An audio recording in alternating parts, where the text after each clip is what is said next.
আসসালামু আলাইকুম। প্রধান উপদেষ্টা ডক্টর মোহাম্মদ ইউনূস জুলাই গণঅভ্যুত্থান স্মরণে আজকে মাসব্যাপী কর্মসূচির উদ্বোধনী অনুষ্ঠানে একটি কথা বলেছেন, যার মূল শিরোনামটা হচ্ছে এই যে স্বৈরাচার পতনে যাতে ১৬ বছর অপেক্ষা করতে না হয় সেই কাজ করছি। মানে নিঃসন্দেহে খুব চমৎকার একটা বক্তব্য। তিনি বলছেন যে স্বৈরাচার পতনে যাতে ১৬ বছর অপেক্ষা করতে না হয় সেই কাজ আমরা করছি। আশা করি আগামী দিনে কেউ স্বৈরাচার হতে চাইলে জনগণ সঙ্গে সঙ্গে তাদের পতন ঘটাবে, কারণ জনগণ রাস্তায় নামলে কোনো শক্তি থামাতে পারে না। এটা খুব চমৎকার কথা। অর্থাৎ গণতান্ত্রিক চিন্তা চেতনা মানুষের মধ্যে যত জাগ্রত হবে তত বেশি মানুষ সচেতন হবে। আর সচেতন জনগোষ্ঠীকে দমানোর সাহস পায় না স্বৈরশাসকরা। এটাই সত্য। বাংলাদেশের মানুষ যথেষ্ট পরিমাণ নির্যাতন নিপীড়ন সহ্য করেছে শেখ হাসিনার সময়। তারা প্রতিবাদ করেনি, বারবার ভোটের নামে জাল জালিয়াতি হয়েছে। ১৪, ১৮ এবং ২৪ তিনটা নির্বাচন তারা দেখেছে। শেষ পর্যন্ত কিন্তু মানুষ আর যখন সহ্য করতে পারেনি, তখন ছাত্র জনতার ডাকে বা ছাত্রদের আহ্বানে জনতা সামিল হয় এবং চূড়ান্তভাবে পতন ঘটে। তার মানে মানুষই আসলে পতন ঘটিয়েছে। মানুষের অংশগ্রহণ ছাড়া বাংলাদেশের যেমন মুক্তিযুদ্ধ স্বাধীনতাও সম্ভব ছিল না, তেমনি বাংলাদেশের মানুষের অংশগ্রহণ ছাড়া এরশাদ স্বৈরশাসকের পতনও সম্ভব হয়নি। এখন যেই হাসিনার স্বৈরশাসন পতন, সেটাও মানুষের মাধ্যমেই হয়েছে। সুতরাং তিনি বলছেন যে এখন যে চেতনা গড়ে উঠেছে, তাতে আগামী দিনে কেউ স্বৈরাচার হতে চাইলে জনগণ সঙ্গে সঙ্গে পতন ঘটাবে। তিনি বলছেন স্বৈরাচার পতনে যাতে ১৬ বছর অপেক্ষা করতে না হয় সেই কাজ করছি। একটাই জিনিস, দাওয়া কিন্তু অনেকগুলি দাওয়া যদি আপনি একসঙ্গে খান, এটা বদহজম হবে, কাজে লাগবে না। দেখবেন ভালো ডাক্তাররা একটা বা দুইটা মেডিসিন দেয়। বাংলাদেশের প্রধান এই যে আজকে অশান্তি, এই যে শেখ হাসিনার ১৫-১৬ বছরের স্বৈরশাসন ভোগ করতে হলো কেন? এতদিন তো করার কথা না। ২০০৮ সালে যখন ক্ষমতায় আসে নির্বাচন করে, তারপর তত্ত্বাবধায়ক সরকার ব্যবস্থা বিলুপ্ত করে দেয়। তারপরের থেকেই কিন্তু অশান্তি। ১৪তে দলীয় সরকারের অধীনে নির্বাচন সুষ্ঠু হয়নি, ১৮তে হয়নি, ২৪-এ হয়নি। তার মানে রোগ কিন্তু পরিষ্কার, একটাই রোগ। সেই রোগের ওষুধও কিন্তু একটা, অর্থাৎ ভোট না হওয়া একটা রোগ। আর ভালো ভোট হইতে গেলে কি লাগে? সেটা হচ্ছে একটা শক্ত নির্বাচনী ব্যবস্থা। আর সেটা কিভাবে সম্ভব? সেটা বাংলাদেশের মানুষের কাছে অচেনা না।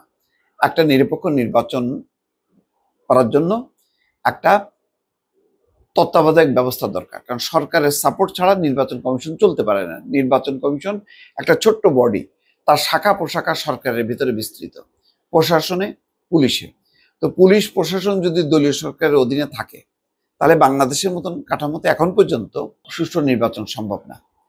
তাহলে ওই জায়গায় একটা ইন্ডিপেন্ডেন্ট সরকার দরকার, একটা তত্ত্বাবধায়ক সরকার দরকার। সেটা হলো নির্বাচনটা করবে।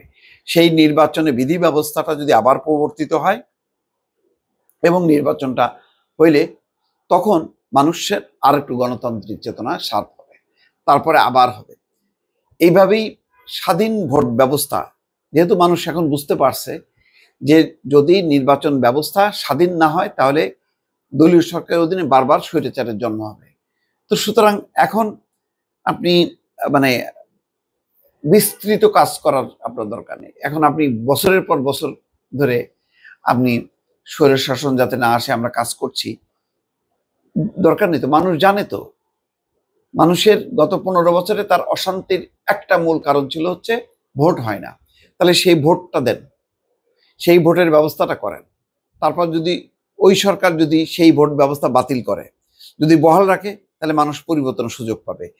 আর যদি বাতিল করে, তাহলে কি হবে? শেখ হাসিনা হবে। হয় দিল্লি, নাই পিন্ডি, নাই ওয়াশিংটন, নাই নিউ ইয়র্ক, পালাইতে হবে। পরিষ্কার কথা। মানুষের যা বোঝার বোঝা হয়ে গেছে। এখন বেশি বুঝাইতে গেলে কিন্তু সেটা কিন্তু বদহজম হবে। আপনি একসঙ্গে বেশি বড়ি খাওয়াইতে দেন না, বা মানে ওই যে বললাম না যে ভালো ডাক্তার একটা বা দুইটা ওষুধ দেয়, তাতেই রোগ সারে। আর খারাপ ডাক্তার হইলে আপনি অসংখ্য ওষুধ দেবে, আপনি অসুস্থ হবেন না। আমাদের দরকার একটা ভালো ডাক্তার। আমরা ডক্টর মোহাম্মদ ইউনূসকে চাই তিনি একজন ভালো ডাক্তার হন, একটা ওষুধ দিক, অসংখ্য ওষুধের সুপারিশ করার দরকার নেই। অর্থাৎ ওই সরকার একটা নিরপেক্ষ ভোটে আসবে, তখন সেই বুঝবে যে তার কি কি করতে হবে, মানুষের কি কি আকাঙ্ক্ষা কি কি। যদি আকাঙ্ক্ষা বাস্তবায়ন না করে সে 5 বছর পরে আবার পরিবর্তন করবে।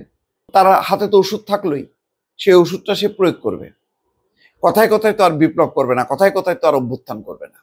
সুতরাং মানে খুব সিম্পল পথে এগোনো উচিত।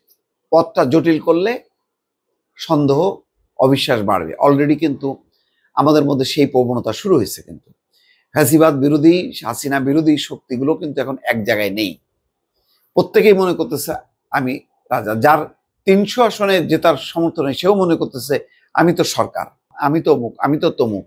নো, ওই যেমন স্বাধীনতার দাওয়ায় খেয়ে ওই আওয়ামী লীগও মনে করছিল যে আমরাই স্বাধীনতা আনছি, আমরা যা খুশি তাই করবো। এখনো যদি মনে করে যে হাসিনার পতন হয়েছে মানে পরিবর্তনে, আমি ছিলাম মহানায়ক, আমরা ছিলাম মহানায়ক, আমরা যা খুশি তাই করব, এটা বাংলাদেশের মানুষ মানবে না এবং মানছে না। দেখেন আস্তে আস্তে এমন অবস্থা যে এখন যদি কেউ বলে আমি জুলাই গণঅভ্যুত্থানের মূল নায়ক বা নায়কদের একজন, আসেন ভোটে আসেন, দেখেন জনগণ আপনাকে চায় সেটা পরীক্ষা করার সুযোগ দেন। আপনার কিন্তু সেই সাহস নাই। সুতরাং ভোট, বারবার বলছি, নির্বাচন ভোটের কোনো বিকল্প নেই। ভালো থাকবেন। আল্লাহ হাফেজ।